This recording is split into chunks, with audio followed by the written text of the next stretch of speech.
पता नहीं कहाँ रह गया। क्या यही बिल्डिंग है जिसमें फ्लैट बिक रहे हैं? बिल्डिंग तो यही है, पर इसमें गार्ड की नौकरी के लिए आप नहीं चाहिए, हमने पहले से ही रख लिया है। मैडम, मैं गार्ड की जॉब के लिए नहीं आया, मैं तो यहाँ फ्लैट खरीदने आया हूँ। क्या फ्लैट खरीदने आए हो? तुम्हें पता भी है कितने लग्जरी फ्लैट है इस बिल्डिंग के अंदर? तुम्हारी औकात भी है खरीदने की? मैडम, कीमत जो भी हो, कीमत मैं चुकाऊंगा। आप मुझे कम से कम फ्लैट तो दिखाइए। क्या तू इस बिल्डिंग के अंदर जाएगा? अबे तेरी औकात क्या है? सुन, मेरा दिमाग ना वैसे ही बहुत ज्यादा खराब है, निकल जा यहाँ से, नहीं तो अभी पुलिस को बुला के ना चोरी के इल्जाम में तुझे अंदर करा दूंगी। फिर जब रोज दिन रात डंडे पड़ेंगे ना, जब पता चलेगा तुझे, समझा? निकल यहाँ से अब। मैडम, मेरे प्रति आपका ये व्यवहार अच्छा नहीं है। अबे ओए, वहाँ से कौन है? निकल यहाँ से। लगता तू ऐसे नहीं मानेगा। अबे करना, देख क्या रहा है? सारे जूता फेंक के मारो, भग यहाँ से। यार एक तो वो आया नहीं, से दिमाग खराब कर दिया अलग से। ये लोग आते कहाँ से हैं यार? मुझे क्या पता यार। एक काम कर, छोड़, चलते हैं यहाँ से, उसका भी वेट नहीं करेंगे, मेरा दिमाग खराब हो गया। चल।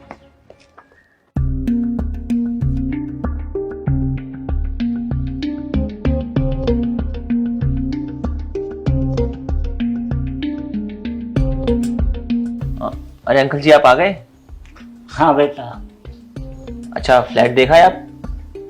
फ्लैट क्या देखना था बेटा, उन लोगों ने तो मुझे अंदर घुसने तक नहीं दिया। अंदर घुसने नहीं दिया? आखिर क्यों? बस मेरे लिबास को देखा और ना जाने मेरे विषय में क्या सोचने लगे। अंकल जी आप बैठो और मेरे को पूरी बात बताओ, क्या हुआ? आओ बैठो, अब बताओ पूरी बात क्या हुई? बेटा, मैं वहां गया और इसी लिबास में गया था। उन लोगों ने मेरा लिबास देखकर मुझे बहुत बेइज्जत किया और बुरा भला कहा और धक्के मारकर वहां से भगा दिया। अंकल जी आपने उनको बताया नहीं कि आपके पास पैसे हैं? हाँ बेटा, मैंने उन्हें कहा था कि मैं फ्लैट खरीदूंगा, जो कीमत होगी मैं आपकी कीमत दूंगा, लेकिन उन लोगों ने मुझ पर विश्वास नहीं किया और कहा कि अब अगर यहाँ दिखाई दिए तो पुलिस बुलाकर तुम्हें अंदर करवा देंगे। पता नहीं कैसे कैसे लोग हैं इस दुनिया में। कई बार तो ऐसा लगता है कि जैसे कई लोगों की इंसानियत ही खत्म हो गई है। अब भला बताओ, कोई ऐसा करता है कि अपने ग्राहकों के साथ? हमें तो अपने ग्राहकों से अच्छे से पेश आना चाहिए, लेकिन वो लड़के और लड़की इतने बदतमीज होंगे मैंने कभी सोचा नहीं था। मैंने सोचा था कि मैं आपको वहां भेजूंगा तो वो आपको अच्छे से फ्लैट दिखाएंगे, लेकिन मैं गलत था। मैंने उन्हें अच्छा समझ के अपनी जिंदगी की बहुत बड़ी भूल की। आप चिंता मत कीजिए अंकल जी, इस मोहल्ले में सिर्फ वही नहीं है जिनके पास फ्लैट हैं, बहुत सारे बिल्डर्स हैं। हम दूसरे बिल्डर के पास जाएंगे। इस दुनिया में बुरे लोग हैं तो अच्छे लोग भी हैं। मैं अब ना आपको कहीं और फ्लैट देखने के लिए भेजूंगा, फिर हम एक अच्छा सा फ्लैट लेंगे। ठीक है बेटा, अगर आप कह रहे हो तो कहीं और फ्लैट देखिए। चलिए आप अभी अपना काम कीजिए, मैं जरा किसी और फ्लैट वाले का इंतजाम करता हूँ, फिर आपको भेजता हूँ, ठीक है?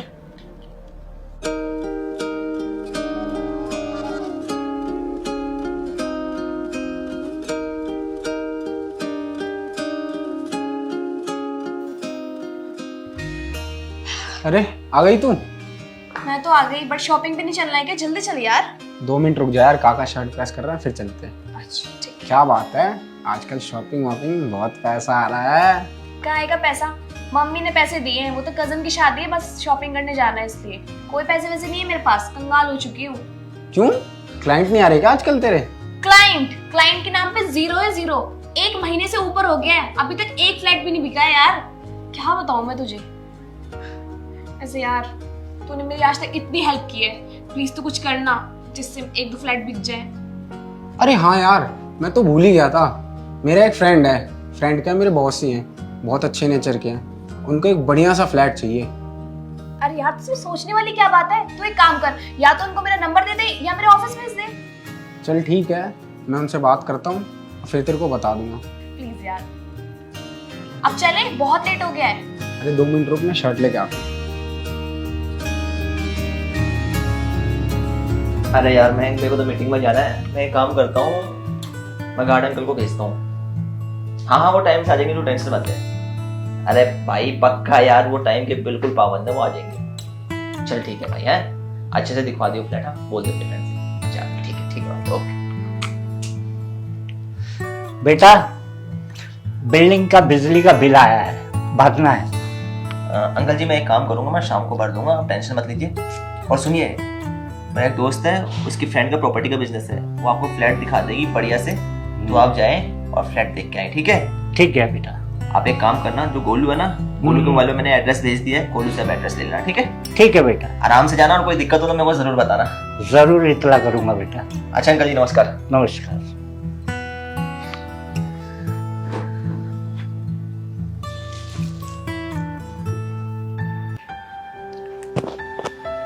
सो सर, बेडरूम तो मैं आपको दिखा ही चुकी हूँ, एंड ये आपका kitchen, and this one is attach bathroom. So sir, कैसा लगा आपको फ्लैट?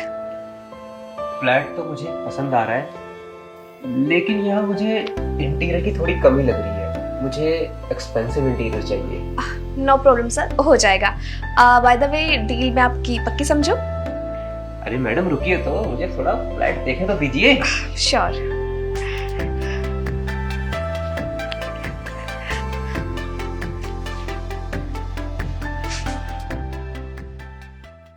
अबे ओए बुड्ढे, तू यहाँ क्या कर रहा है? तुझे उस दिन मना किया था ना बिल्डिंग के आसपास मत दिख जाइए, और तू आज यहाँ पे आ गया। यहाँ भी आप, इस बिल्डिंग में भी क्या आप ही फ्लैट बेचते हो? और क्या, तूने क्या मुझे हल्के में लिया था? और रही बात इस बिल्डिंग की, क्या आसपास जितने बिल्डिंग है ना, सबको मैं ही हैंडल करती हूँ, समझा? अरे मैडम क्या हुआ, आप इन्हें ऐसे क्यों डांट रहे हो? सर ये एक मामूली सा चौकीदार है, पिछली बार भी आया था फ्लैट देखने के लिए अपनी चौकीदार की ड्रेस में, और आज थोड़े अच्छे कपड़े क्या पहनाया, सोच रहा है मैं इसे फ्लैट दे दूंगी। पर इन्हें ये क्या पता, अच्छे कपड़े पहनने से ना सिर्फ लिबास बदलता है, औकात नहीं, समझा? अब देख निकलने यहाँ से, मेरा दिमाग वैसे ही बहुत खराब है। क्लाइंट खड़े हैं ना, निकलो यहाँ से, निकलो यहाँ से जल्दी, दिमाग खराब है मेरा बहुत ज्यादा। देखिए मैडम, ये फ्लैट तो मुझे बहुत पसंद आया है। अगर मेरे पड़ोसी ऐसे लोग बनेंगे तो मैं यहाँ बिल्कुल एक फ्लैट नहीं लेने वाला। सर डोंट वरी, मैं इनको अभी भगाती हूँ, प्लीज जाइए यहाँ से। क्यों मेरा टाइम वेस्ट कर रहे हो यार, जाओ यहाँ से। समझ नहीं आ रहा है क्या बिल्कुल भी? अरे निकलो यार। मैडम यहाँ मैं फ्लैट लेने आया हूँ, ना कि अपनी बेइज्जती कराने आया हूँ। लास्ट टाइम भी आपने काफी मेरी बेइज्जती की। देखिए मैम, मुझे लगता है आप दोनों को बात करने में कुछ ज़्यादा इंटरेस्ट आ रहा है, और मेरे पास इतना टाइम नहीं कि मैं आप लोगों की फालतू बातें सुनूं। तो इससे बढ़िया ये मैं यहाँ फ्लैट नहीं लूंगा, मैं जा रहा हूँ। सर मेरी बात सुनिए। सर सर, अबे ओए बुड्ढे, तेरी वजह से मेरा क्लाइंट चला गया। देख चुपचाप यहाँ से चला जा, मेरा दिमाग बहुत खराब है, कुछ हो जाएगा मुझसे। जाओ यहाँ से, जाओ।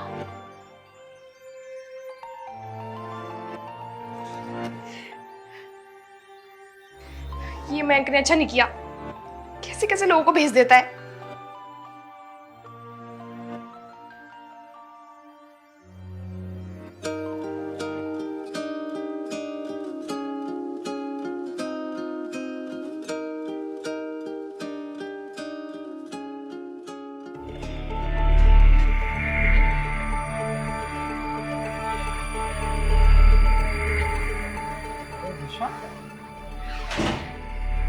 मयंक, तूने आज मेरी बेइज्जती करा दी, क्या बताऊं मैं तुझे? तुझे मैं अपना कितना अच्छा दोस्त समझती थी यार, तूने अच्छा नहीं किया। अरे क्या हुआ, इतना गुस्सा क्यों और चिल्ला क्यों रही है? क्यों, तुझे नहीं पता? वैसे अच्छा मजाक किया आज तूने मेरे साथ। मजाक? और मैंने? बात क्या है, बात बता, पूरी बात क्या है? तुझे पता है, आज मैं अपनी बहुत इंपॉर्टेंट मीटिंग में थी। इनफैक्ट क्लाइंट फ्लैट के लिए मान भी गया था, मेरे से राजी भी कर लिया था, और इतने में वो तेरा शेखर आ गया, वो फटीचर गवार। वो पिछली बार भी आया था फ्लैट लेने के लिए, पर उसकी औकात भी फ्लैट लेने की। इनफैक्ट पूरी की पूरी डील कैंसिल हो गई, क्लाइंट भी नाराज होकर चला गया, सिर्फ और सिर्फ तेरे शेखर की वजह से। तेरे उस शेखर की औकात तो है नहीं एक फ्लैट तक खरीदने की, तूने भेजा क्यों था उसको मेरी बेइज्जती कराने के लिए? शेखर और फटीचर? अबे तेरा दिमाग तो ठीक है? तुझे पता है शेखर के कितने सारे बिजनेस हैं? क्या बिजनेस? वो भी उस फटीचर के? कोई बिजनेस नहीं है, कंगला है वो, एक नंबर का कंगला। मुझे तो लगता है बस वो तुम्हारे सामने ना बड़ी बड़ी फेंकता होगा, और तुम जैसे लोग उसकी बातों में आ जाते हो। कोई पैसा नहीं है उसके पास, कंगला है वो एक नंबर का। मैंने अपनी आंखों से देखा है, उसके पास एक फूटी कौड़ी नहीं है, पैसों का मोहताज रहता है वो, गरीब कहीं का। अच्छा ठीक है, मुझे ये लग रहा है ना कि मैं झूठ बोल रहा हूँ, सारी चीजें बनावटी बोल रहा हूँ। अभी थोड़ी देर में शेखर खुद यहाँ आएगा, तो उससे आमने सामने बात कर ली, ठीक है? ठीक है, बुला ले उसको। लेकिन अगर वो सेम बंदा हुआ ना तो मुझसे बुरा कोई नहीं होगा। ये ठीक है, पहले शांति से बैठ जा, ठीक है? आने पे सारी चीजें क्लियर हो जाएंगी। ऐसा करती है फालतू में। गर्मी सच में बहुत ज्यादा हो गई है। हाँ शेखर बेटा, मैं चश्मा गाड़ी में भूल गया हूँ, मैं चश्मा ले आऊँ, तुम पहुँचो। ठीक है अंकल जी, आप आ जाना यहाँ से, ठीक है? ठीक। कब तक आएगा तेरा वो शेखर? अरे आ रहा होगा यार।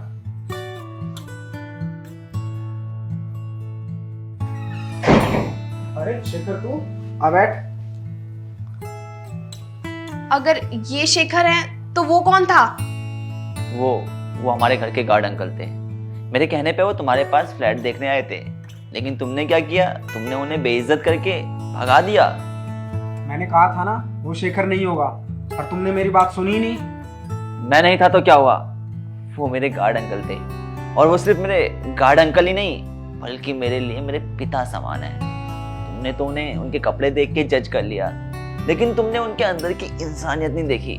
माँ बाबूजी के बाद इस दुनिया में मुझे अगर किसी ने सबसे ज्यादा प्यार किया है तो वो मेरे गार्ड अंकल ने किया है। तुम्हें पता है मैं उन्हें फ्लैट देखने के लिए बार बार क्यों भेजता था? मैं उन्हें फ्लैट देखने के लिए बार बार इसलिए भेजता था क्योंकि वो फ्लैट में उनके लिए लेना चाहता था। उन्होंने हमारे लिए अपनी पूरी जिंदगी लगा दी, तो मैं उन्हें उनके रिटायरमेंट पे फ्लैट गिफ्ट करना चाहता था। मैं चाहता था कि फ्लैट उनकी मनपसंद का हो, तभी मैं उन्हें बार बार भेजता था। ये बात मैं उन्हें इसलिए नहीं बताता था क्योंकि मैं उन्हें उनके रिटायरमेंट पे फ्लैट सरप्राइज के रूप में देना चाहता था। खैर, जो तुमने किया वो बहुत ज्यादा गलत किया, और वैसे भी तुम ही क्या, आजकल मोस्टली लोगों की ऐसी ही सोच बन चुकी है।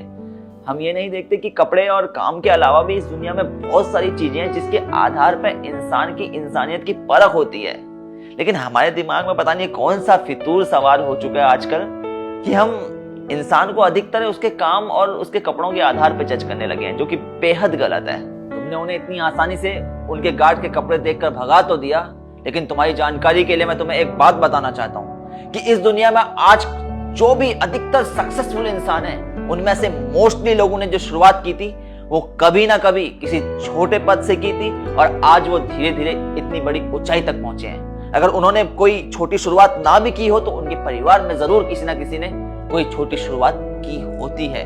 इसलिए कहते हैं कि हमेशा इंसान के काम की नहीं बल्कि उसकी मेहनत की कद्र होनी चाहिए। और जहां तक मेहनत की बात रही तो काका जी मेहनत में तुम्हारे से लाख गुना ऊपर है, समझी तुम? I am really sorry sir, please मुझे माफ कर दीजिए।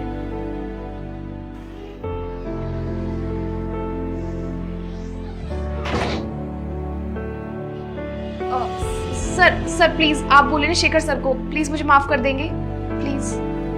आज अंकल जी भी बोलेंगे ना तब भी मैं तुम्हें माफ नहीं करूंगा, क्योंकि मेरी नजरों में जो तुमने गुनाह किया है उसकी कोई भी माफी नहीं है। और मयंक, ऐसे दोस्त हैं यार तेरे हैं। सॉरी यार शेखर, मुझे माफ कर दे, मुझे नहीं पता था ये ऐसी है। और दिशा तुम अब जा सकती हो, तुमने मेरे दोस्त के सामने मेरी बेइज्जती करवा के रख दी है। पर मयंक, आई एम सॉरी, पर तुम मुझसे ऐसे क्यों बात कर रहे हो? मैं तुमसे ऐसे बात कर रहा हूँ, और तुमने अंकल जी से कैसे बिहेव किया था? दिशा, जैसा बिहेव तुम करोगी ना वैसा ही तुम्हें रिवर्स में मिलेगा, समझी तुम?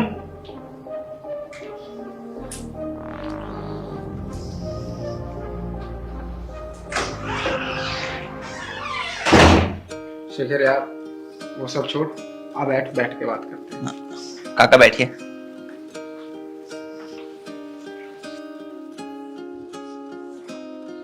तो यार सबसे पहले तो आप लोग ये बताएं कि आप लोग हमारी वीडियो कहाँ से देख रहे हैं और क्या आप लोगों को हमारी वीडियो पसंद आती है। ये थी हमारे द्वारा बनाई गई एक छोटी सी वीडियो जिसमें हमने देखा कि हमें कभी भी किसी को कपड़ों के आधार पर या काम के आधार पर जज नहीं करना चाहिए। इंसान की जो असली जजमेंट होती है वो उसकी कड़ी मेहनत के आधार पर होती है, उसके व्यवहार के आधार पर होती है। और दुनिया में काम से ज़्यादा इंसान की मेहनत को जो है हमें वो बढ़ावा देना चाहिए, क्योंकि मेहनत के बल पर ही इंसान अपनी ज़िंदगी में आगे बढ़ता है, तरक्की हासिल करता है। और क्या कहते हैं, फाइनेंशियली इंसान कई बार होता है कि कमज़ोर होता है, लेकिन इसका ये मतलब नहीं है कि वो हमेशा कमज़ोर रहेगा। अगर वो मेहनत करेगा तो एक दिन ऐसा ज़रूर आएगा जिस दिन वो अपनी मंजिल को पाएगा और जिंदगी में सफल हो जाएगा। तो यार अगर ये वीडियो पसंद आई तो प्लीज इसे लाइक करें, कमेंट करके बताएं कि आप लोगों को वीडियो कैसी लगी, और वीडियो को अपने दोस्तों के साथ, रिश्तेदारों के साथ शेयर जरूर करें। Love you all, take care, see you soon.